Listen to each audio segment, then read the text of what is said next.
Hello students, good afternoon. Welcome to teachers vision online classes. मेरा नाम सुमित है और मैं आपको रीजनिंग करवा रहा हूँ।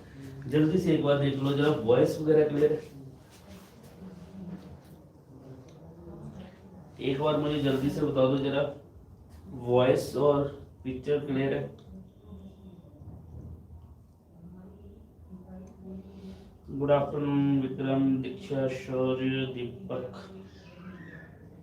अपूर्वा। ठीक है जी, क्लियर है जी, सब कुछ क्लियर है जी। ठीक है जी, चलिए स्टार्ट।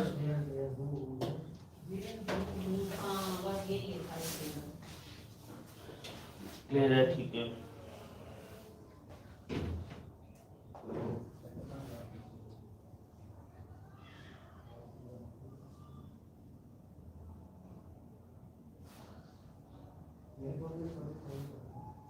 और क्लियर, ठीक है जी। Good afternoon Usman.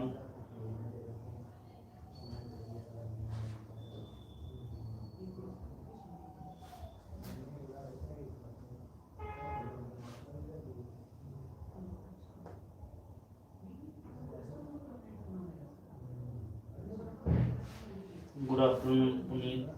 चलो करें, स्टार्ट करें।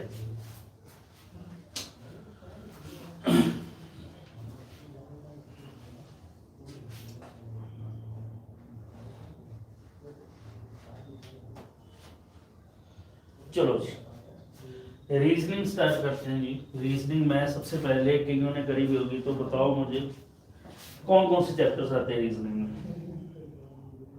क्योंकि आपके माइंड में सिर्फ 90% केस में रीजनिंग में सबसे पहले एक ही माइंड में चीज आती है कि रीजनिंग में मैं वेट कर रहा हूँ कि वो लिख ही दे, क्या पता कौन सा चैप्टर है। जल्दी से एक आधा बताओ। ब्लड रिलेशन बताया है, ठीक है। शुगर है, हाँ। राय अर्जुन जो है ना, और शौर्य, मनीष, बिल्कुल सही बोल रहे हैं ये, ठीक है ना। जब भी रीजनिंग की बात आती है ना, सबसे ज्यादा डर हमें क्या, पजल से जरूरत है। और हमारे माइंड में भी यही आता है कि पजल्स आते हैं, बस ये मैंने सुनना था, बस बस बस। कि हमारे माइंड में ये होता है कि सिर्फ रीजनिंग में क्या आते हैं, सबसे ज्यादा पजल्स आते हैं, ठीक है ना। फिर सेलॉक्स का डर होता है, फिर इनइक्वालिटीज आ गई, कोडिंग डिकोडिंग ब्लड, ये सारा कुछ, ठीक है। सबसे पहले रीजनिंग में आपके माइंड में पजल चलती है, तो पजल का जो है माइंड में से एक तो ये चीज निकाल दो, ठीक है। और भी बहुत सारे टॉपिक्स होते हैं, ठीक है, वो सारे हम डिस्कस करेंगे बदले में। सबसे पहले, वॉइस क्लियर नहीं आ रही क्या?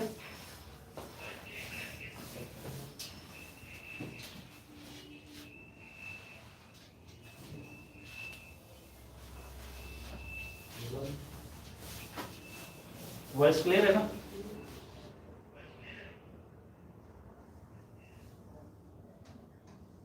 चलो देखो, हमारे पास जो ये क्लासेस के हैं, कुछ स्टूडेंट्स होंगे जिन्होंने सिर्फ बैंकिंग का एग्जाम दिया, ठीक है। कुछ स्टूडेंट्स होंगे जिसमें एसएससी का एग्जाम लिया, कुछ स्टूडेंट्स होंगे जिन्होंने स्टेट जीके, जिसमें स्टेट में जैसे पंजाब, हरियाणा और हिमाचल के एग्जाम दे देंगे, जिसे हम कह सकते हैं स्टेट जॉब्स, ठीक है। और एक स्टूडेंट्स वो भी हैं जो सी सेट वाले।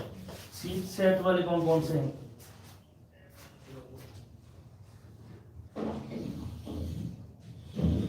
गुड आफ्टरनून अमित, जल्दी से बताओ।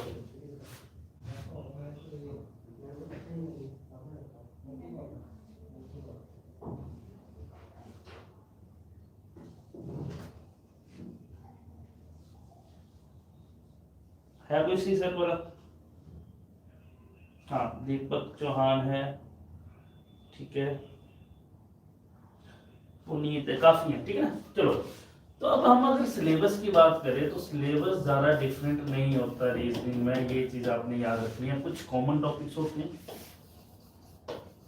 वो डिस्कस करते हैं हम। फिर उसके बाद कुछ सिर्फ बैंकिंग में ज़्यादा आते हैं, वो डिस्कस करते हैं। उसके बाद एसएससी में क्या आता है, स्टेट में क्या आता है, वो एक बार हम क्या है गो थ्रू हो जाते हैं, कौन कौन सा सिलेबस है, कौन कौन से टॉपिक है और किस चीज़ के लिए बहुत जरूरी है। सी सेट वाले, आईएएस वाले, जी साहिल आईएएस वाले, है ना। चढ़ जो है वो PV07 वाले, PV32 वाले, है ना, वैसे आईएएस वाले। वेरी गुड, ठीक है। अब देखो कुछ कॉमन टॉपिक्स हैं जो हर जगह आने आने उनके बिना क्या एग्जाम सेट नहीं हो सकते, ठीक है। सबसे पहले एक ब्लड रिलेशन हर जगह आएगा। सिमेट्रिक रिलेशन, सिमेट्रिक रिलेशन जो है state level plus SSC level plus C set. अच्छा, जब मैं स्टेट लेवल की बात करूंगा ना तो वो अपने आप ही सी सेट को क्या है, सी सेट का बिल्कुल सेम डिट्टो सिलेबस है जैसा कि स्टेट में होगा। तो सी सेट अगर मेरे से ना बोला जाए तो अगर स्टेट बोल दिया तो समझ लो वो सी सेट के लिए किया और स्टेट के लिए भी, ठीक है। अगर मैं बात करूं सिमेट्रिक रिलेशन की तो स्टेट में प्लस एसएससी में इसका डायरेक्ट क्वेश्चन आएगा। और अगर मैं बैंकिंग की बात करूं, बैंकिंग में कभी डायरेक्ट क्वेश्चन नहीं आएगा, वहां पर इनडायरेक्ट क्वेश्चन आएगा। इनडायरेक्ट मतलब वो उसको as a one variable use करेगा किसमें, पजल में, ठीक है। और पजल के आपको पता है एक पजल के कितने क्वेश्चन हो गए, 5 क्वेश्चन हो गए। यहाँ की डायरेक्ट क्वेश्चन नहीं आएगा, इनडायरेक्टली क्वेश्चन आएगा, ठीक है। और स्टेट में ये 1 या 2 क्वेश्चन आएंगे, इससे ज्यादा नहीं आएंगे। थर्ड, कोडिंग डिकोडिंग हर जगह कॉमन है, इसके बिना पेपर सेट ही नहीं हो सकता, समझ लो। उसके बाद डायरेक्शन,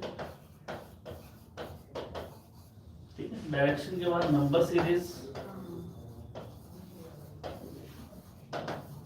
फिर उसके बाद अल्फाबेट सीरीज, ये जो कॉमन टॉपिक्स हैं। उसके बाद और कोई आपको सेलॉक्स, ठीक है ना। इसके बाद आपका जी लेटर सीरीज,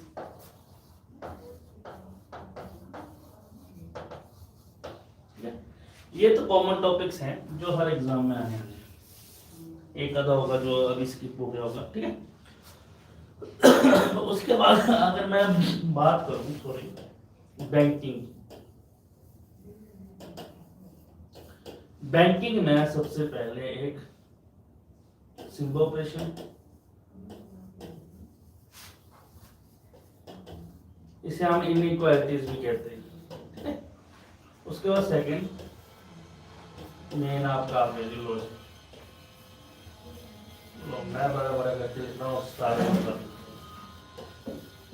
बैंक का पेपर इन्होंने ही सोल्व कराना है, मतलब क्लियर कराना है, इसके बिना तो पेपर सोल्व हो ही नहीं सकता, ठीक है। उसके बाद थर्ड इनपुट आउटपुट, प्री में सॉरी नहीं आना, मेन आएगा किसमें, मेन में।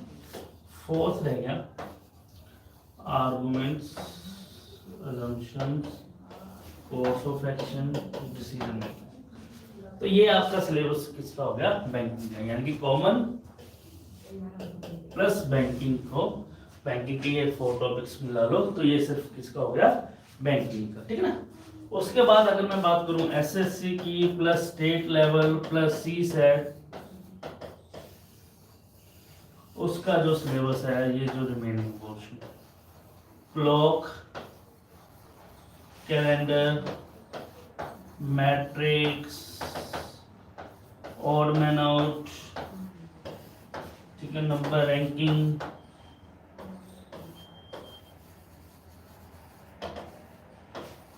उसके बाद नॉन वर्बल, उसके बाद आगे जी आपका क्यूब एंड डाइस, उसके बाद वेन डायग्राम, ये सारा कुछ। कोई और टॉपिक आपके माइंड में चल रहा हो इसके अलावा? सी सेट में क्या है, प्लस एसएससी प्लस स्टेट में ये वाले कॉमन करने हैं।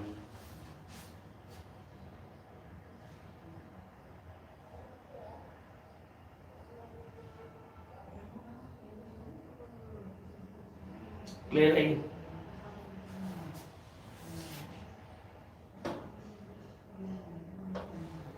ये सिर्फ एसएससी स्टेट के हैं, ऊपर वाले बैंकिंग के, और ये वाले क्या है हमारे कॉमन है।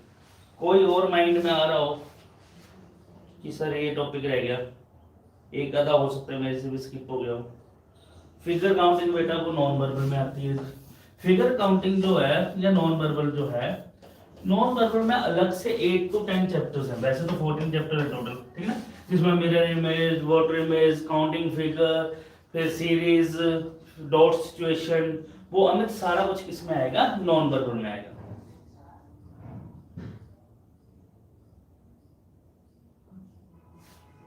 क्लियर है?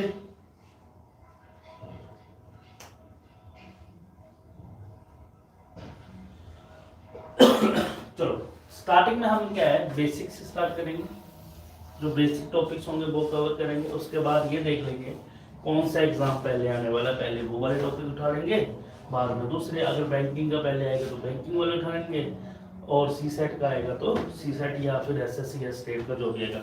अच्छा अगर जी, हाँ जी, आईयूपीएस एएफओ में बस यही आएगा जी, बैंकिंग के जितने भी एग्जाम है, चाहे एसओ लेवल का एग्जाम है, अगर रीजनिंग बोलिए तो कॉमन प्लस जो बैंकिंग का, उसमें ये चीज नहीं आएगी, ठीक है। हाँ एफ कैट का जो है वो एसएससी वाला सेम सिलेबस होगा, इसमें एफ कैट भी इंक्लूड हो जाएगा, ठीक है जी।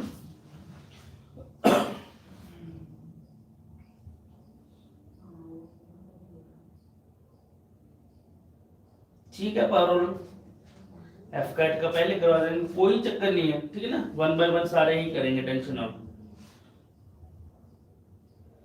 रीजनिंग की सारी टेंशन मेरी है, जैसे तरुण सर ने बोला होगा मैथ्स की सारी टेंशन मेरी है, प्रभात मैम ने बोला होगा, वैसे ही रीजनिंग की सारी टेंशन किसकी है, अब मेरी है जी, ठीक है।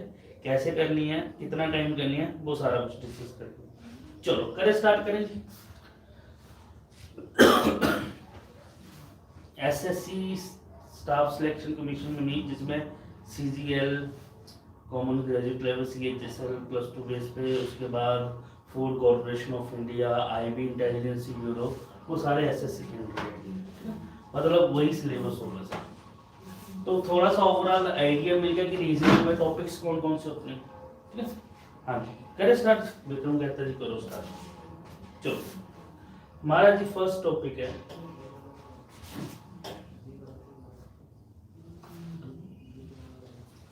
फर्स्ट टॉपिक हम स्टार्ट कर रहे हैं ब्लड रिलेशन से, ठीक है। अच्छा एक चीज याद रखना है, रीजनिंग में, रीजनिंग को आराम से करना है, टेंशन फ्री होकर करना है, माइंड में ज़्यादा स्ट्रेस लेकर नहीं करना, ठीक है ना। जितने आराम से रिलैक्स होकर रीजनिंग करोगे उतने ही अच्छे से क्या है रीजनिंग समझ लगेगी, ठीक है जी। क्योंकि मैथ्स में देखो फॉर्मूले वो तो याद करने पड़ेंगे, रीजनिंग में एज सच कोई फॉर्मूला नहीं होता, सारा कुछ क्या है माइंड की गेम होती है। तो अगर माइंड रिलैक्स होगा तभी आराम से होगा, अगर नहीं होगा स्ट्रेस लेकर करोगे रीजनिंग तो कभी भी समझ नहीं लगेगी। और कई बेचारे पहली बार फर्स्ट टाइम रीजनिंग कर रहे होंगे, उनको ये टेंशन है एक और सब्जेक्ट पढ़ना पड़ रहा है, ठीक है। तो ऐसा कुछ नहीं है, आराम से करो, देखो हंसी मजाक में क्या है सारा कुछ क्या है रीजनिंग का हो जाएगा, ठीक है। चलो स्टार्ट करते हैं। अच्छा कुछ रिप्लाईज भी कर देना जो जो मैं पूछूंगा, ताकि मुझे पता लगता रहे कि हाँ भाई समझ आ रही है या नहीं। चलो बताओ जी, सबसे पहले आप सबको पता होगा लगभग क्या होता है जी ब्लड रिलेशन का मतलब क्या है जी, जल्दी से, और जितना क्लास में इन्वॉल्व होगा रीजनिंग उतनी जल्दी से समझ लगेगी आपको।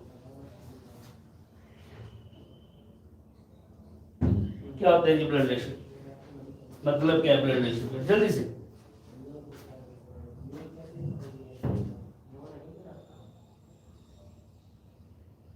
खूनी रिश्ते, खून का रिश्ता, खून का रिश्ता एक या खून खून के रिश्ते हैं हरदीप, तो शांत कह रहे खूनी रिश्ते, खूनी रिश्ता, ठीक है जी। कौन कौन से होते हैं खूनी रिश्ते, बताओ जरा जल्दी बताओ।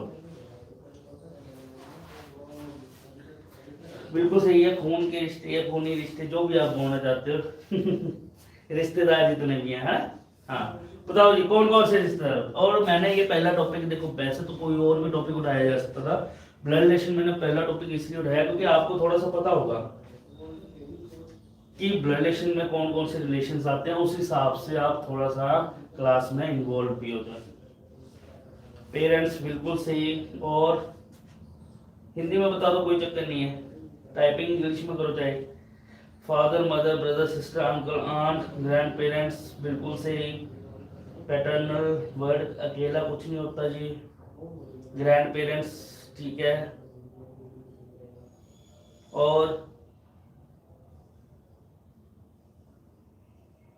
ठीक है ना, चलो तो सिंपल सी बात है, जितने भी हमारे ब्लड रिलेशन में है, मम्मी पापा हो गए, भाई बहन हो गए, उसके बाद चाचा चाची ताया ताई, मामा मामी मासी मासर, ठीक है ना, उसके बाद बुआ फूफा, उसके बाद हमारे आगे दादा दादी नाना नानी, ठीक है ना, ये सारे हमारे क्या हैं ब्लड रिलेशन में। हस्बैंड वाइफ बिल्कुल सही, वो सारे क्या हैं हमारे ब्लड रिलेशन में से, ठीक है।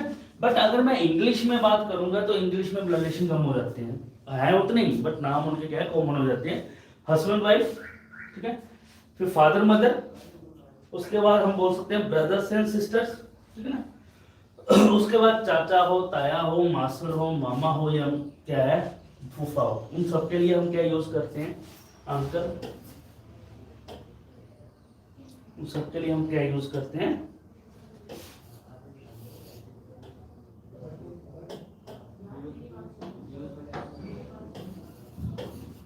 अंकल, ठीक है ना। और जो वाइफ्स होंगी इनकी चाची ताई मासी बुआ और मामी, उनके लिए हम क्या यूज करते हैं आंट, चाची हो ताई हो मासी हो मामी हो या बुआ हो, उनके लिए हम क्या यूज करेंगे आंट। चाचा ताया मामा मासर और फूफा के लिए हम क्या यूज करेंगे अंकल। ये सारे इंग्लिश में, यानी इन सबको कॉमन क्या है अंकल बोलते हैं मेल को, और फीमेल्स को हम क्या बोलते हैं आंट बोलते हैं। क्लियर है ये चीज, ठीक है। सबसे पहले अगर हम बात करें ब्लड रिलेशन में, तो ब्लड रिलेशन में पहले बात आती है जनरेशन। पहले बात किसकी आती है जनरेशन। मेन जो है ब्लड रिलेशन में 3 जनरेशन होती है, अपर लेवल, मिडिल लेवल और एक लोअर लेवल, ठीक है। मेन कितनी जनरेशन होती है 3 जनरेशन होती हैं। कौन कौन सी, upper level middle level and lower level. Upper level में हमारे ग्रैंड पेरेंट्स आते हैं, मिडिल लेवल पे पेरेंट्स आते हैं और लो लेवल पे चिल्ड्रंस आते हैं। 3 जनरेशन बोली मैंने मेन, कौन कौन सी, upper level middle level and lower level. Upper level में हमारे ग्रैंड पेरेंट्स, मिडिल लेवल पे पेरेंट्स और लोअर लेवल पे कौन कौन जाएगा चिल्ड्रंस। क्लियर है ये चीज। इनसे ऊपर भी एक लेवल होता है, इनसे ऊपर अपर लेवल से भी ऊपर एक लेवल होता है great grand parents. Great grand parents, परदादा परदादी परनाना परनानी, ठीक है ना। ग्रेट ग्रैंड पेरेंट्स एक लेवल और होता है, बट वो आजकल कम भी दिखाई देते हैं, आजकल वो कम भी दिखाई देते हैं। रीजन उसका रीजन ये है कि हमारी जो एवरेज एज है वो अप्रोक्सीमेट 60 to 65 है, और 60 to 65 में हम ये 3 जनरेशन ही क्रॉस कर सकते हैं। 4th जनरेशन तक जाना हो तो 80 प्लस की एज होनी चाहिए, ठीक है ना। तो एग्जाम में जो एग्जामिनर पूछता है लगभग इन 3 लेवल से ही पूछता है क्वेश्चन। बट मैं ये बार बार बोल रहा हूँ, सिर्फ ये 3 लेवल नहीं होते, लेवल तो बढ़ते जाते हैं। इसके ऊपर क्या हो जाता है ग्रेट ग्रैंड पेरेंट्स। क्लियर हो गया। बट हमारे लिए फिलहाल 3 ही क्या यूजफुल है, अपर level middle level and lower level. मतलब 3 जनरेशन, अपर लेवल की मिडिल लेवल की और लोअर लेवल की। अपर लेवल में कौन चला गया ग्रैंड पेरेंट्स, मिडिल लेवल पे कौन चला गया पेरेंट्स, और लोअर लेवल पे कौन चला गया चिल्ड्रंस, ठीक है। उसके बाद बात आती है सेम जनरेशन की। सेम जनरेशन का क्या मतलब होगा, जल्दी बताओ कमेंट करके। सेम जनरेशन का क्या मतलब होता है।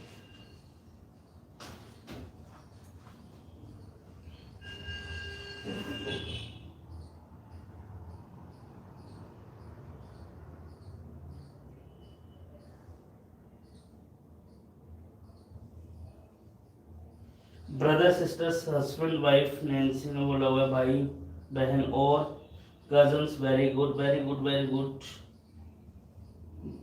Brother sisters cousins husband wife cousins, ठीक है। आपने सॉरी आपने क्या है रिलेशंस पर मैंने पूछा था कि सेम जनरेशन का मतलब क्या होता है। सेम जनरेशन का मतलब होता है, हाँ एग्जांपल्स बिल्कुल ठीक है। सेम जनरेशन का मतलब होता है जिनका एज ग्रुप, जिनका क्या है एज ग्रुप अप्रोक्सीमेट सेम हो, जिनका क्या है एज ग्रुप अप्रोक्सीमेट सेम हो, उसे हम क्या कहते हैं सेम जनरेशन। या फिर जिनकी एज में ज्यादा डिफरेंस ना हो उन्हें क्या कहते हैं हम सेम जनरेशन में। क्लियर हो गई ये चीज, ठीक है। सेम जनरेशन का मतलब जिनका क्या है एज ग्रुप अप्रोक्सीमेट सेम हो, या फिर जिनकी एज में ज्यादा डिफरेंस ना हो उन्हें क्या कहते हैं हम, सेम जनरेशन में। जैसे फॉर एग्जांपल, जैसे आप सबने बताया ब्रदर्स सिस्टर्स सेम जनरेशन होगी, ठीक है ना, father and mother same generation, parents same generation, cousins same generation, ठीक है। अब मैं कुछ नाम बोलूंगा, यानी कि पेयर्स बोलूंगा, रिलेशंस बोलूंगा, आपने ये बताना कि वो सेम जनरेशन में आता है या डिफरेंट जनरेशन में आता है, ठीक है। हस्बैंड एंड वाइफ तो बता दिया आपने same generation. Father and son same generation या डिफरेंट जनरेशन, जल्दी से। फादर एंड सन,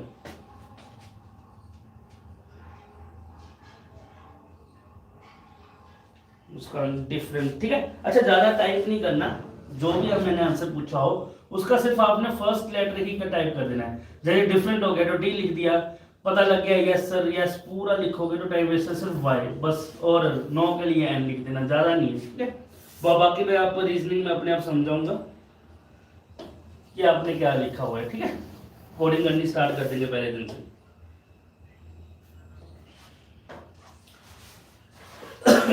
ठीक है, चलो इसके बाद अगर मैं बोलूं मदर एंड डॉटर, सेम है या डिफरेंट है?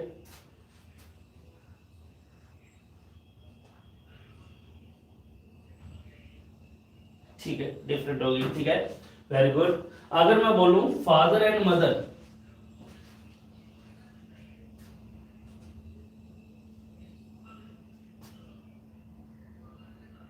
फादर एंड मदर सेम, बिल्कुल, वेरी गुड।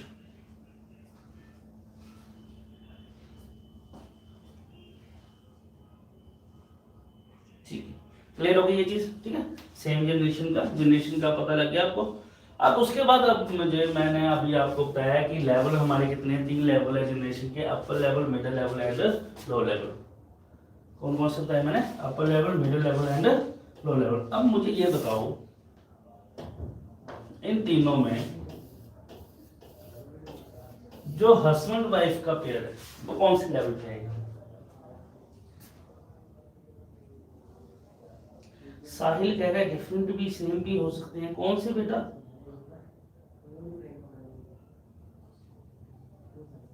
मुस्कान मिडल, तुषार मिडल, ज्ञान middle, Vikram middle, upper level, middle level, different, upper and middle, Anu 1 2 3, upper level, middle level. सारे अपनी अपनी कोडिंग लिख रहे हैं, पर मैं समझ रहा हूँ, टेंशन ना लो। चलो, ज्यादातर आंसर आपने बताया है कि हस्बैंड वाइफ का जो पेयर है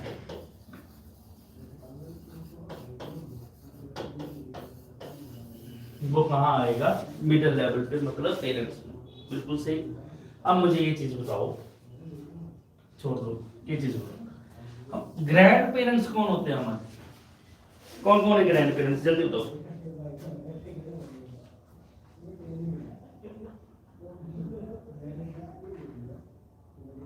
ग्रैंड पेरेंट्स कौन होते हैं?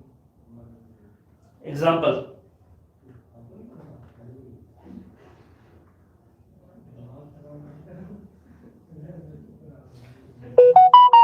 मेरे पापा के पापा मम्मी हैं, मतलब दादा दादी एंड नाना नानी। अब आपका आंसर जो है, जो आपने गलती करी है आपको खुद पता लगी। जो ग्रैंड पेरेंट्स आप बोल रहे हो, दादा दादी एंड नाना नानी, क्या वो हस्बैंड वाइफ हैं या नहीं है? यस या नो?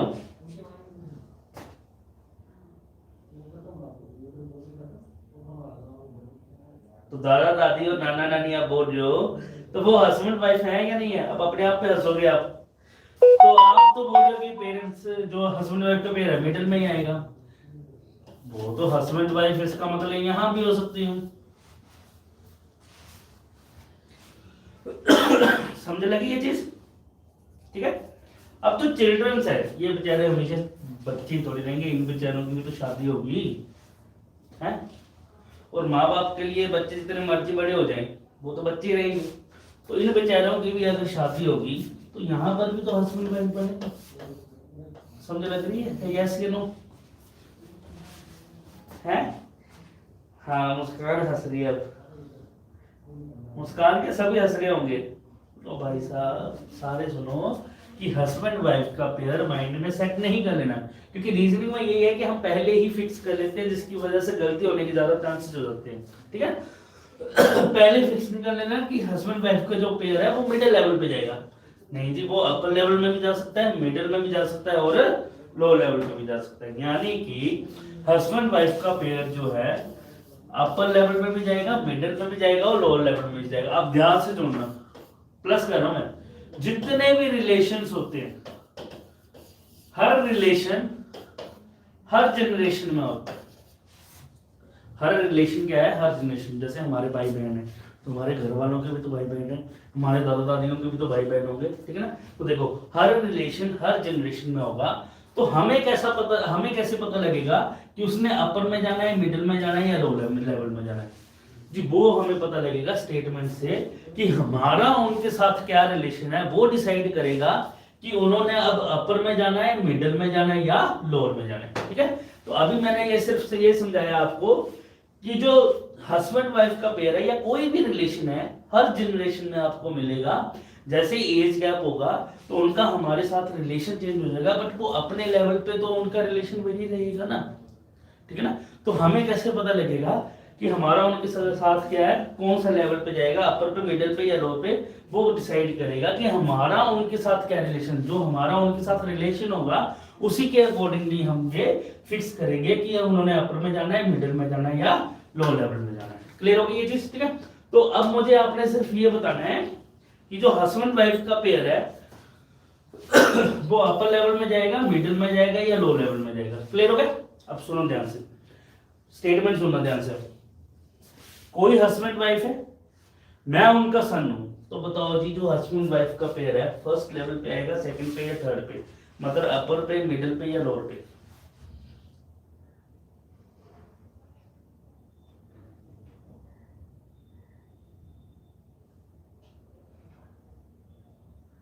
बिल्कुल सही। अब लग रहा है ना, क्लियर हो रहा है ना अब ये चीज, ठीक है। तो वो जो पेरेंट्स होंगे, जो हस्बैंड वाइफ है, वो कौन सा रोल प्ले करेंगे? पेरेंट्स का रोल प्ले करेंगे। और सन जो है वो किसका प्ले कर जाएगा रोल? चिल्ड्रन।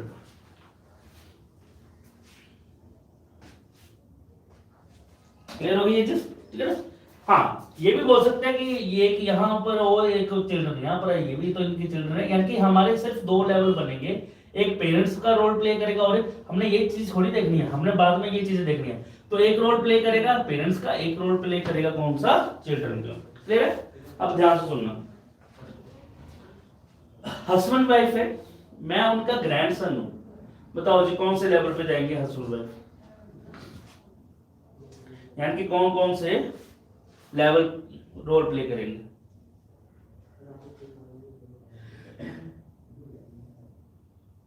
बिल्कुल सही, अपर लेवल में जाएंगे। अब देखो हस्बैंड वाइफ जो होंगे अपर लेवल में आ जाएंगे, मिडिल लेवल खाली रह जाएगा और उसके बाद लो लेवल पे वो सन जो है वो यहाँ आ जाएगा। तो लेवल कितने ड्रॉ करने पड़ेंगे हमें? 3 लेवल ड्रॉ करने पड़ेंगे। क्लियर हो गई ये चीज? लास्ट है, ध्यान से सोच समझ के बताना, ठीक है। हस्बैंड वाइफ है, जो हस्बैंड वाइफ है ना, उनमें से जो पेयर है, उनमें से जो लड़की है वो मेरी बेटी है। तो बताओ जी हस्बैंड वाइफ का जो पेयर है वो कहाँ आएगा?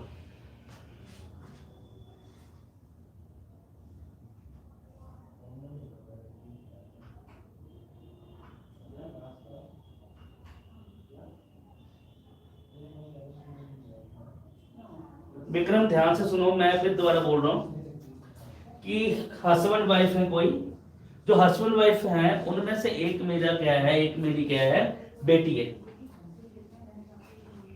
हाँ, मैं फिर रिपीट कर रहा हूँ क्वेश्चन। कोई हस्बैंड वाइफ है, जो वाइफ है किसी की, वो मेरी बेटी है, मेरी डॉटर है ये। तो हस्बैंड वाइफ का पेयर ये होगा मनिंदर,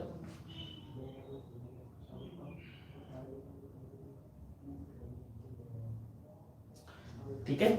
सेकंड और थर्ड में बिल्कुल सही, यानी कि होगा क्या, मैं कहां रोल प्ले करूंगा, मेरा कौन सा रोल प्ले हो गया? एज अ पेरेंट्स मैं आ गया, मैं किस में चला गया? पेरेंट्स में,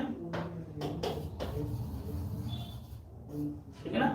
और आगे क्या आ गए मेरे? चिल्ड्रन। और ये चिल्ड्रन में कौन आ गए? Husband wife. अब देखो, तो देखो जो हस्बैंड वाइफ है मैंने चिल्ड्रन में भी बता दिया कैसे आएंगे, मिडिल लेवल में पेरेंट्स का रोल कैसे प्ले करेंगे वो भी बता दिया, और अपर लेवल में ग्रैंड पेरेंट्स का रोल कैसे प्ले करेंगे वो भी बता दिया। समझ लगी ये चीज? देखो एग्जाम में ये चीजें याद नहीं करनी है, तो आपको सिखाने के लिए किया है ना कि कितने लेवल होते हैं, 3 होते हैं, रोल तो इन्होंने प्ले करने हैं ना।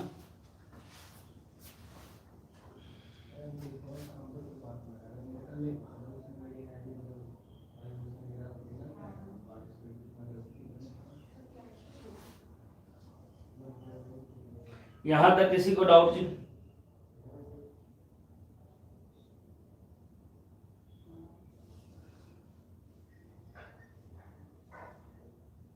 यस या नो जल्दी।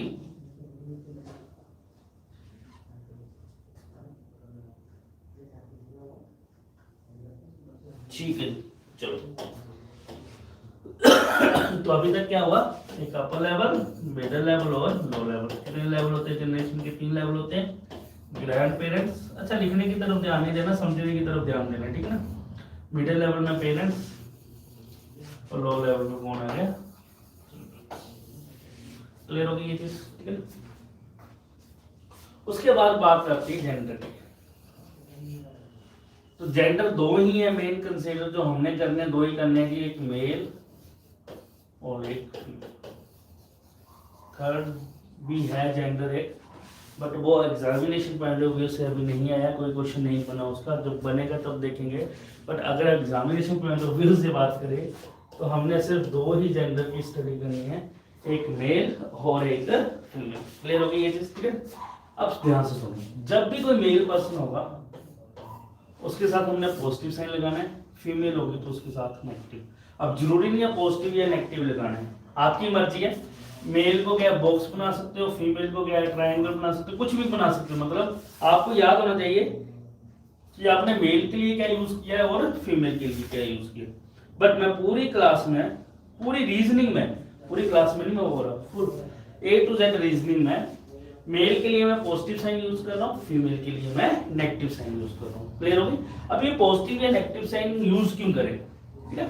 अब ध्यान से सुनना, मैं एक स्टेटमेंट बोल रहा हूँ। सपोज करो लिखा हुआ है A is brother of B, B is the son of C, C is the daughter of F, F is the cousin of T। Suppose करो कुछ भी लिखा है रैंडमली, ध्यान से सुन लेनी है, बट यानी कि स्टेटमेंट लिखी है ऐसे, ठीक है ना। और एट द एंड आंसर पूछ लिया what is A to D, A क्या लगा किसका? D का। अब A जो है वो समझ लो उसके पेरेंट्स में आ गया, कैसे आएगा वो बाद में देखेंगे। समझ लो पेरेंट्स में आ गया। अब पेरेंट्स में तो 2 जने होते हैं, एक फादर और एक मदर। तो अभी हमें क्या चाहिए? जेंडर। अब दोबारा मैं स्टेटमेंट पढ़ूंगा, उसमें से ये देखूंगा कि ए का जेंडर क्या है, उसके बेस पे मैं आंसर दूंगा। क्योंकि अगर मेल निकल के आया वो तो आंसर फादर बनेगा, और अगर फीमेल निकल के आई वो ए फीमेल होगी तो आंसर क्या आ जाएगा? मदर। तो यानी कि आंसर को डिफाइन करने के लिए हमेशा मुझे जेंडर की रिक्वायरमेंट पड़ेगी। आंसर को क्या डिफाइन करने के लिए हमेशा जेंडर की रिक्वायरमेंट पड़ेगी। इसलिए हम क्या करेंगे, दोबारा स्टेटमेंट रीड करोगे तो टोटली टाइम वेस्ट होगा। तो इसलिए हमें पता है कि जेंडर ही हमारा मेन है, तो हम जब भी स्टेटमेंट में कोई भी चीज पता लगेगी साथ ही साथ लिख लेंगे।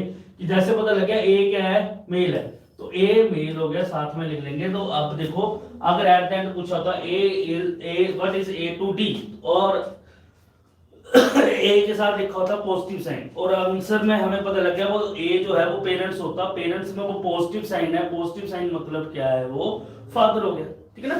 तो मेन चीज मैंने यहाँ पर सिर्फ ये समझाई, इतना डिटेल में मत जाओ अभी ये, ठीक है ना, कि अगर कोई मेल पर्सन होगा तो हमने पॉजिटिव साइन यूज करना है, अगर फीमेल पर्सन होगी तो उसके लिए हम नेगेटिव साइन यूज करेंगे। क्लियर होगी ये चीज? चलो इसके बाद हम रिलेशन ड्रॉ करते हैं। फर्स्ट रिलेशन सपोज कर लो लिखा है A is brother of sorry M is brother of N। Same generation है या डिफरेंट जनरेशन है? जल्दी से बताओ। M is brother of N, same generation या डिफरेंट?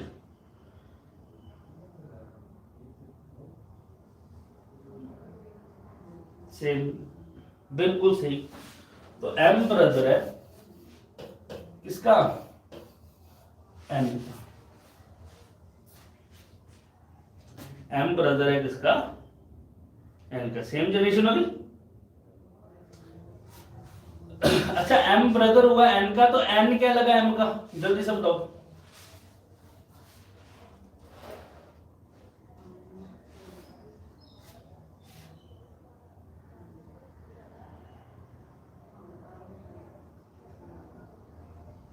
पूरा लिख के बताना जरा।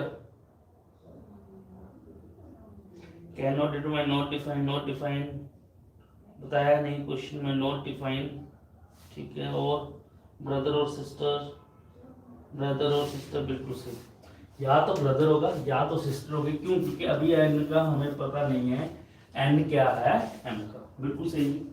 अब सपोज करो लिखा है, अब जब मैं अभी सुनो, पहले सुन लो, मैं लिख नहीं रहा कुछ भी, अभी कमेंट मत करना, जब मैं बोलूंगा ना कमेंट करो, आंसर तभी देना है, ठीक है। फिर देखते हैं किसका कॉमन होता है, यानी कि आपने टाइप करके रख लेना है, मतलब एंटर, मतलब वो सेंड वाला बटन नहीं दबाना, ठीक है। पहले हम सब क्या है, क्योंकि कहीं ना आंसर देख के टाइप कर देते हैं, उसका तो बेनिफिट नहीं है, ठीक है ना। पहले टाइप करके रखना है, जब मैं बोलूंगा क्या भी आंसर बताओ, उसी टाइम पे आपने सेंड कर देना, फिर देखते हैं कौन सही बोलता है और कौन गलत बोलता है, ठीक है। चलो अभी कमेंट मत करना। Gopal is brother of Sita, Gopal brother है किसका भी, सीता का। तो क्वेश्चन मेरा ये है, आंसर नहीं बोलना अभी, मतलब टाइप नहीं करना है, सीता क्या लगे गोपाल की, सीता टू गोपाल, टाइप करके रख लो आंसर, सेंड मत करना।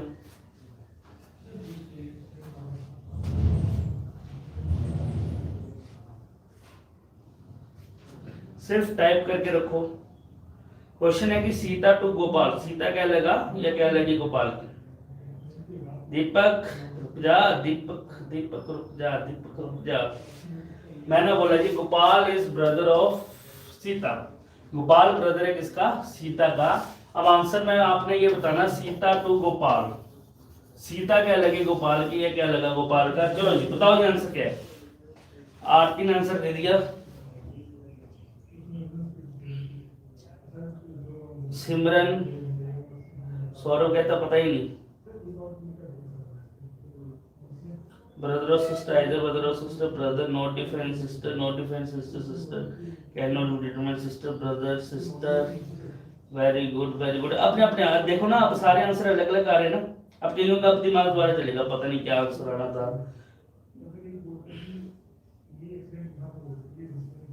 ब्रदर नॉट डिफाइन, सिस्टर तक है ये सिस्टर। अब ध्यान से सुनो, इसका आंसर के इन्होंने क्या लिखा हुआ है सिस्टर, जो कि आंसर गलत है। अब ध्यान से सुन लो, हमारे पूरी रीजनिंग में ये चीज आपने यूज करनी है। रीजनिंग का मतलब क्या होता है बताओ।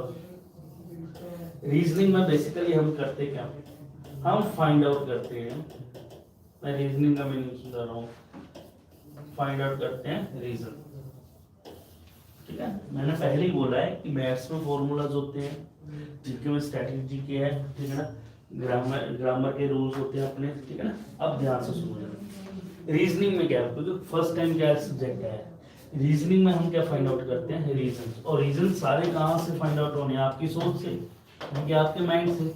तो हर किसी की सोच अलग अलग होती है, हर किसी की क्या सोच थिंकिंग अलग अलग होती है, ठीक है ना।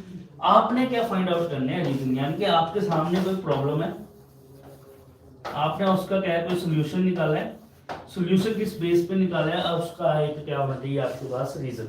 तो अब बताओ जी, रीजन अगर स्ट्रॉन्ग होगा तो आंसर सही होगा या गलत होगा। रीजन स्ट्रॉन्ग होगा तो आंसर सही होगा या गलत होगा।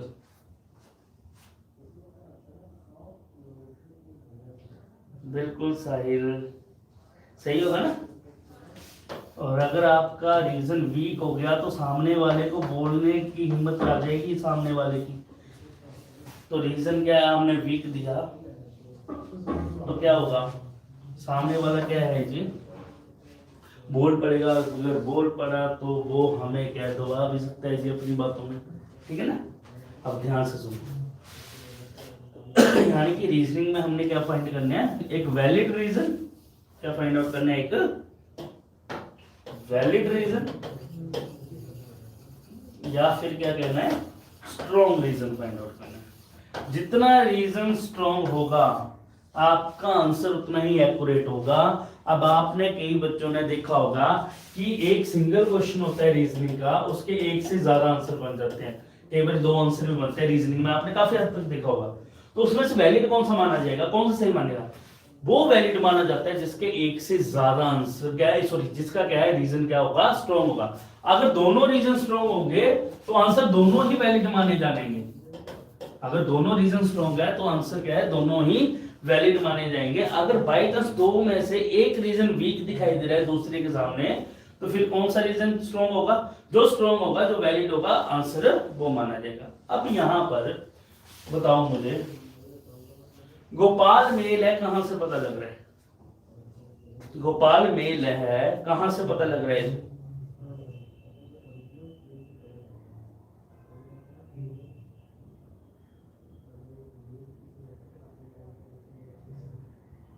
बिल्कुल सही, ब्रदर से, क्योंकि ब्रदर हमेशा मेल पर्सन होगा, तो गोपाल क्या बन गया, मेल बन गया। सीता फीमेल है, कहां से पता लग रहा है, बताओ जरा मुझे, सीता फीमेल है, कहां से पता लग रहा है,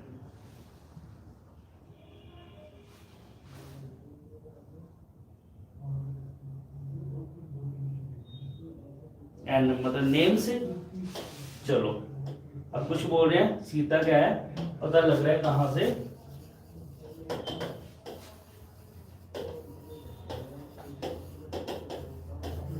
सीता क्या है, फीमेल है, कहां से पता लग रहा है, नेम से। ठीक है, अब कईयों ने बोला है, ठीक है ना, जिन्होंने आंसर पहले सिस्टर निकाला था ना बच्चों, वो सारे वही हैं नेम के अकॉर्डिंगली वाले। अब अपनी बात से छुपा रहे हो आप गलतियां। जिन्होंने आंसर सिस्टर निकाला था ना, उन्होंने सीता का नेम के अकॉर्डिंगली आंसर दिया है। तो एग्जाम में आप देखो, आपने सिस्टर आंसर दे दिया और बोला, रीजन दिया कि सीता जनरली नाम किसका होता है, लड़कियों का, ठीक है ना, तो इसलिए वो फीमेल है। तो एग्जामिनर बोलेगा मैं कुछ नाम बोलता हूँ, मैं 3 लिख रहा हूँ, बताओ ये मेल है या फीमेल है। अगर मैंने लिख दिया होता यहाँ पर Gopal is brother of Aman, Aman male है या फीमेल है, बता सकते हैं या नहीं बता सकते,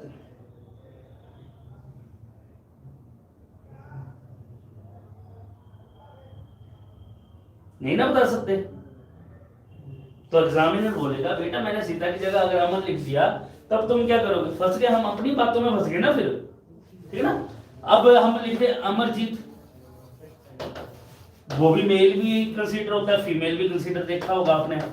पवन, पवनदीप सिंह भी सुना होगा, पवनदीप कौर भी सुना होगा। यानी कि बहुत सारे नेम हैं जो कॉमन यूज होते हैं, किसके लिए, मेल के लिए प्लस फीमेल के लिए। तो हमें नहीं पता लग सकता कि वो मेल कंसीडर करने या फीमेल, और वैसे भी एग्जामिनर ने नेम तो यूज ही नहीं करने, वो तो A B C D E बोलेगा। ई का जेंडर बताओ जी क्या होगा, नहीं बता सकते हम। तो इसलिए जी ब्लड रिलेशन का फर्स्ट रूल है हमारा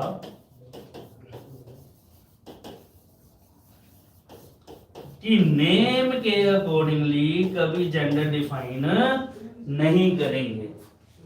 क्लियर होगी ये चीज, क्योंकि हमारे पास कोई वैलिड प्रूफ नहीं होता, वैलिड रीजन देने वाला नहीं होता।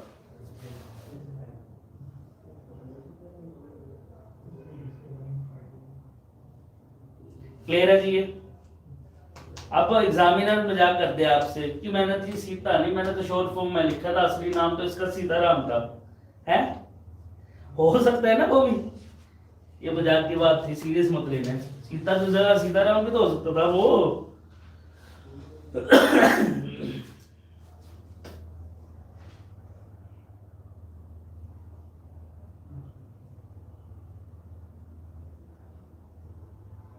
ठीक है, चलो अब बाकी रह गया कि बाकी जो कंसेप्ट रह गया, अब उसके बेस पे रह गया कि हमारे पास ऑप्शन कैसे क्या अवेलेबल है। ये बड़ा पंगा होता है, Gopal is brother of Sita. अब ऑप्शन बोलने नहीं है, जब मैं पूछूंगा तभी आंसर देना, ठीक है। पहले तो ये बता दो, इतना क्लियर हो गया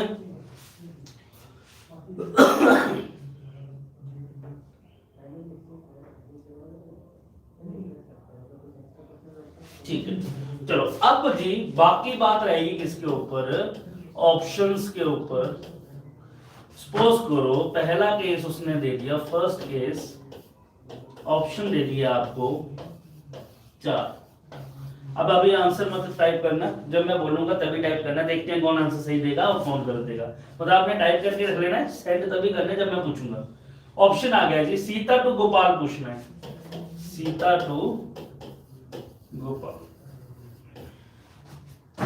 ऑप्शन है जी ब्रदर, सेकंड ऑप्शन है जी सिस्टर, थर्ड ऑप्शन है फादर, और फोर्थ ऑप्शन है जी डाटा इनएडिक्वेट।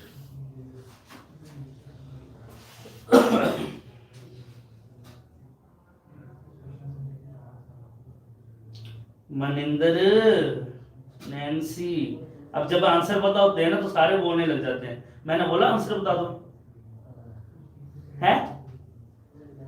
तो जब कोई चीज नहीं आती होगी ना फिर वो गुजे बन के बैठ जाते हैं, फिर नहीं आंसर का रिप्लाई करेंगे है। मैंने क्या बोला था, पारुल राणा अभी भी आपका आंसर सेकंड आ रहा है बेटा, अभी भी सीता का जेंडर डिफाइन नहीं है, तो आंसर क्या जाएगा आपका डाटा इनएडिक्वेट। क्लियर होगी अब ये चीज, ठीक है। अब आगे से ध्यान रखना, अभी आंसर मत बताना। अगर सपोज करो ऑप्शन आपको ये नहीं आए, ऑप्शन आ गए, अच्छा ये सुनो, डाटा इनएडिक्वेट लिखा हो, सुन लिख लो ये चीजें, लिख लो ये data इनएडिक्वेट, can't say, can not be determine, लिख लो ये चीजें, data इनएडिक्वेट, can't say, can not be determine, data insufficient. ये चारों के चारों क्या है, सेम कैटेगरी के वर्ड है, यानी कि सेम कैटेगरी के ऑप्शन है, यानी कि ये चार जो है इकट्ठे ऑप्शन में नहीं आ सकते, या इन चारों में से कोई दो ऑप्शन में नहीं आ सकते, इन चारों में से हमेशा आपको एक ही चीज मिलेगी। ये नहीं है कि फोर्थ ऑप्शन में डाटा इनएडिक्वेट लिख दिया और थर्ड ऑप्शन में आपको क्या है कैन नॉट बी डिटरमाइन लिख दिया या कांट से लिख दिया, ऐसा कभी नहीं होगा। ये अगर चार जो है इन चारों में से कोई एक ही चीज आएगी, सारी की सारी चीजें नहीं आ सकती। कौन कौन सी बोली मैंने, data इनएडिक्वेट, can't say, can not be determine, data insufficient. Clear है, ठीक है। चलो सेकंड ऑप्शन आ गया आपके पास, ब्रदर, सिस्टर, फादर, और फोर्थ ऑप्शन आ गया आपका आइदर ब्रदर और सिस्टर।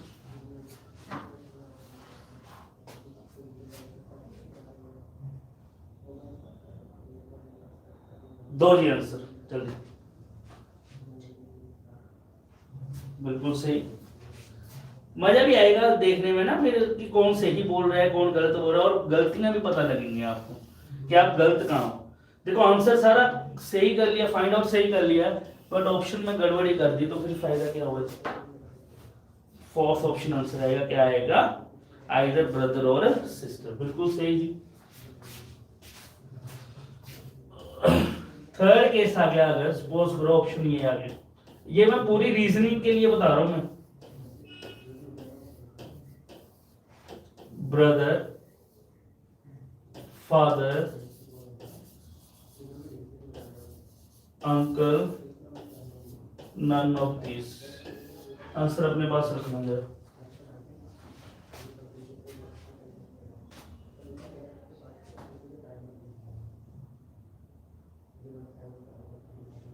चलो बताओ जी आंसर क्या है।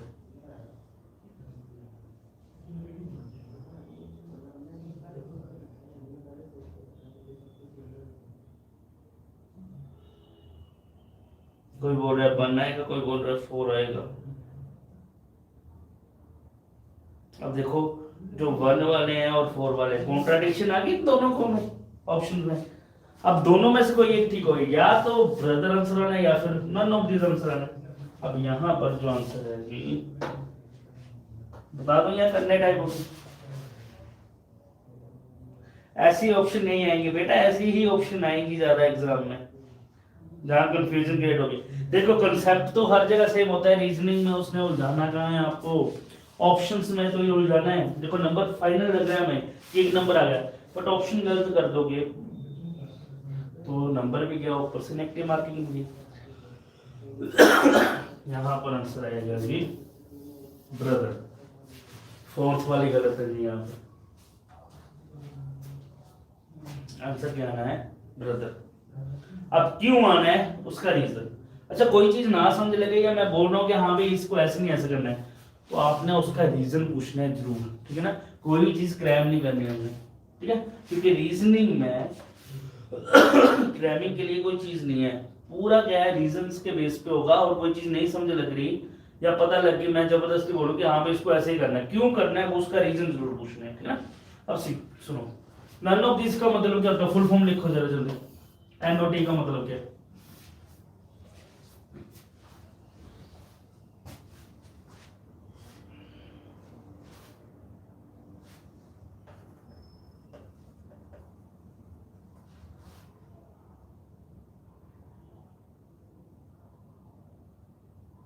नन ऑफ दिस का मतलब होता है, फुल फॉर्म है none of this, none of this का मतलब होता है इनमें से कोई नहीं।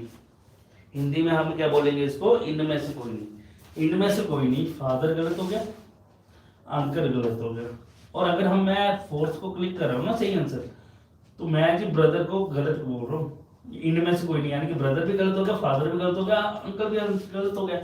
अब बचा क्या, सीता जो है वो गोपाल की या तो ब्रदर बनता है या फिर सिस्टर बनती, तो एग्जामिनर यहाँ पर ये सीधा बोल सकता है कि बेटा आपने ब्रदर को क्या है क्लिक कर दिया या कि रॉन्ग कर दिया, क्लिक किसके ऊपर किया, नन ऑफ दिस पे, नन ऑफ दिस पे क्लिक किया तो एग्जामिनर बोलेगा आपने सीता का जेंडर डिफाइन कर दिया और आपने ब्रदर के ऑप्शन को गलत किया, आपका आंसर क्या आ रहा है, गर्ल के अकॉर्डिंगली आंसर क्या आ रहा है उसका सिस्टर, आंसर क्या बन रहा है उसका सिस्टर। तो मेरी मजबूरी है कि अगर ब्रदर ऑप्शन में अवेलेबल है मैं नन ऑफ दिस पे क्लिक नहीं कर सकता, क्यों नहीं कर सकता, क्योंकि किसी ना किसी जगह पे मेरा ब्रदर भी तो सही आंसर लग रहा है। तो मुझे क्या है, ये देखो मैं लिखने वाला हूं, मुझे क्या है प्रेफरेंस के बेस पे मुझे क्या है इस क्वेश्चन का आंसर देना पड़ेगा और ये ब्रदर आंसर क्लिक करना है। सपोज करो ये ब्रदर की जगह अकेला सिस्टर लिखा होता और नन ऑफ दिस होते, तब आंसर सिस्टर आना था। रीजन समझे लग गया अब ये।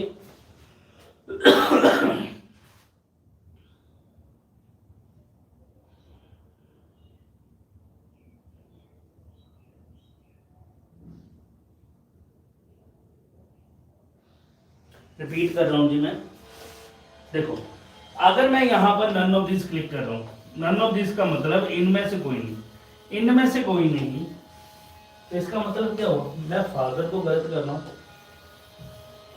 मैं क्या है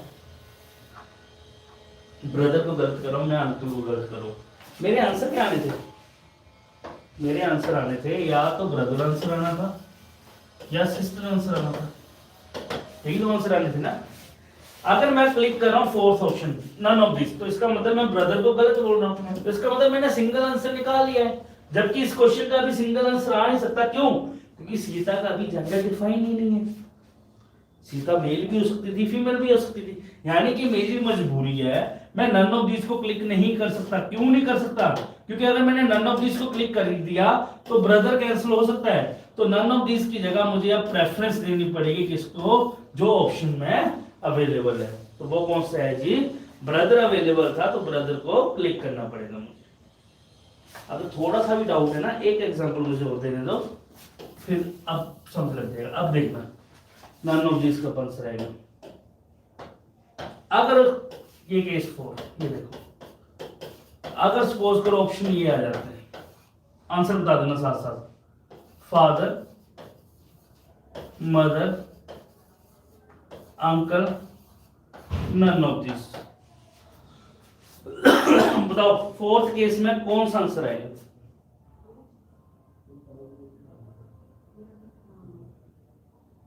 पुनीत, मोनू,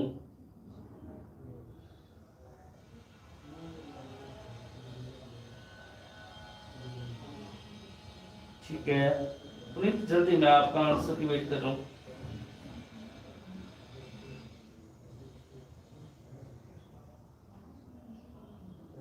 दीपक, ठीक है।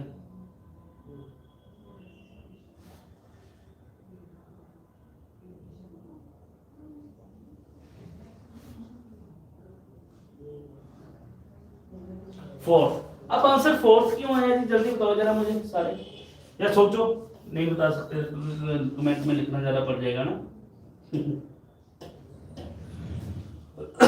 क्योंकि इस केस में सीता कभी फादर नहीं बन सकती थी गोपाल की, मदर नहीं बन सकती थी गोपाल की, अंकल नहीं बन सकता था, तो बचा क्या? None of this.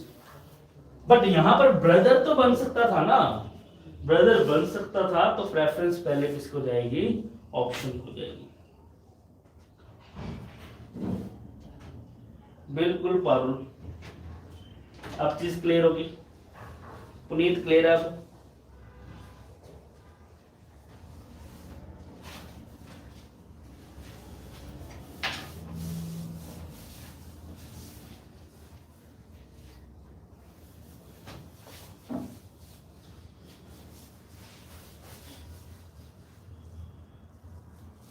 ठीक है, चलो लास्ट ऑप्शन इसमें, फिर आपके ऑप्शन सुनते हैं कि आपके माइंड में कोई चल रहा हो। ऑप्शन है जी brother, none of these, data inadequate, either brother और सिस्टर। बताओ ये आंसर क्या है? ममता यही लिखा मैंने, अब देखो सारा करवाऊंगा, टेंशन ना लो, बस स्टेप बाय स्टेप।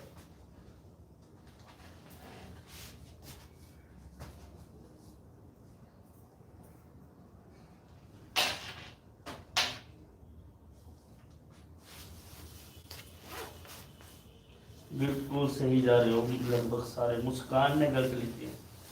मुस्कान देखो, डाटा इनएडिक्वेट का मतलब होता है कि हम डाटा इतना भी नहीं हमारे पास कि हम आंसर फाइंड आउट ना कर सके, बट यहाँ पर इतना डाटा तो है कि सीता, मुझे ये पता है, या तो ब्रदर होगी या सिस्टर होगी, इसके अलावा आंसर नहीं आ सकता कोई भी। तो पहले हमेशा आंसर का प्रेफरेंस किसको जाएगी? आइदर और। तो ध्यान से सुन लो, अब क्या सीखा हमने कि जब भी ऐसा क्वेश्चन आ जाए रीजनिंग में कि जिसके दो आंसर बन गए, दोनों आंसर हो सकते हैं, डाउट है हमें, दोनों में से कोई भी हो सकता है, तो हमेशा फर्स्ट प्रेफरेंस जो जाएगी, अगर ऑप्शन में अवेलेबल है आपके पास आइदर और, तो सबसे पहली प्रेफरेंस किसको जाएगी? आइदर और। आइदर और नहीं है तो डाटा इनएडिक्वेट वगैरह ऑप्शन है तो उसके ऊपर प्रेफरेंस जाएगी। अगर वो भी नहीं है तो पहले देखना है प्रेफरेंस, कोई ऑप्शन में एक तो नहीं अवेलेबल, जो एक अवेलेबल होगा उसको प्रेफरेंस जाएगी। अगर वो भी नहीं है तो लास्ट में फिर आंसर क्या जाएगा? None of this. समझ लगी ये चीज? सबसे पहली प्रेफरेंस आइदर और को, जब दो आंसर आने हो। आइदर और अवेलेबल नहीं है तो डाटा इनएडिक्वेट, क्योंकि हमारे पास डाटा है नहीं। पर आप ये भी बोल सकते हैं आइदर और में भी डाटा गिवन नहीं है, पर इतना तो डाटा गिवन था ना कि हम दो आंसर फाइंड आउट कर सकते हैं, इसके अलावा कोई आंसर और आ नहीं सकता। तो पहली प्रेफरेंस हमेशा जाएगी आइदर और को। आइदर और नहीं है तो डाटा इनएडिक्वेट, और डाटा इनएडिक्वेट नहीं है तो प्रेफरेंस जाएगी आपकी। क्लियर हो गया? और प्रेफरेंस भी अवेलेबल, प्रेफरेंस यानी कि थर्ड ये वाली, इस तरीके से। और प्रेफरेंस भी नहीं है तब आंसर क्या जाएगा? None of this. अब सिंपल सी बात सुन लो, नन ऑफ दिस कब आंसर जाएगा? जब आपको आंसर पता है, कोई भी आंसर पता है, बट वो ऑप्शन में कभी भी अवेलेबल ना हो, ठीक है ना, तो इसका मतलब आंसर क्या जाएगा? None of this. आइदर और डाटा इनएडिक्वेट कब जाएगा? जब आप श्योर ही नहीं है कि आंसर क्या देना है, दो या दो से ज्यादा आंसर निकलना है। क्लियर हो गई अब ये चीज?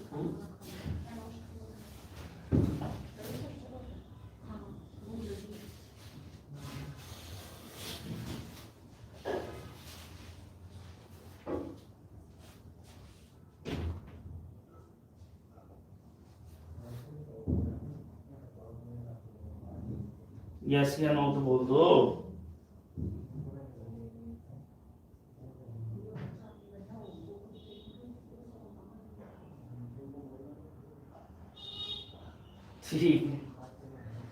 सारे सुनसान से बैठ जाते हैं।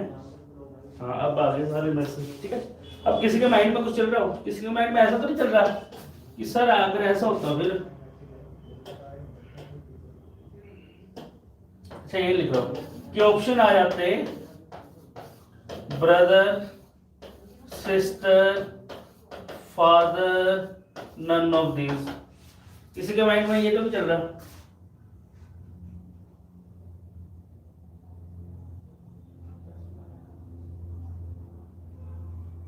अगर किसी के माइंड में चले तो ऐसा ऑप्शन कभी भी नहीं आ सकता, एग्जामिनर की मजबूरी है उसको फिर यहाँ पर नन ऑफ दिस, क्योंकि नन ऑफ दिस दोनों ये तीनों ही गलत कर दिए तो उसके बाद आंसर क्या आएगा, कुछ भी नहीं यहाँ पे तो आंसर, तो उसकी मजबूरी है नन ऑफ दिस की जगह उसको आइदर और की ऑप्शन देनी पड़ेगी या फिर डाटा इनएडिक्वेट की। समझ लगी?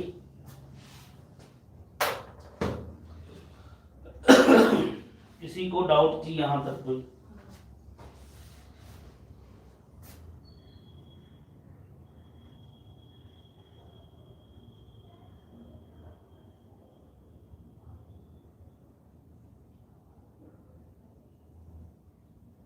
ठीक है, ठीक है। तो आज लिखने वाली चीज ज्यादा थी नहीं वैसे, ठीक है। और ज्यादा लिखना नहीं है आपने, कंसेप्ट समझने में, और कंसेप्ट इस तरीके से समझना, हमने एक क्वेश्चन सॉल्व नहीं करना, उस क्वेश्चन के ऊपर यार,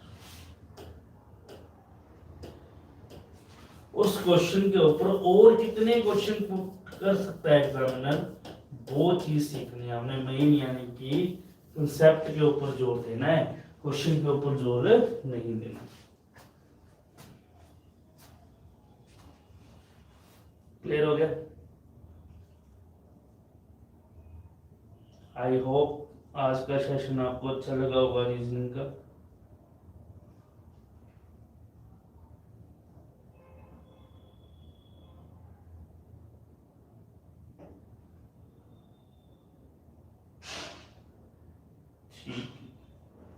चलो ओके, थैंक यू। करेंगे हम आराम से करेंगे रीजनिंग, ठीक है, और टेंशन फ्री होकर करनी है। कोई भी डाउट आएगा साथ साथ क्लियर करना है। चलो ओके जी, थैंक यू।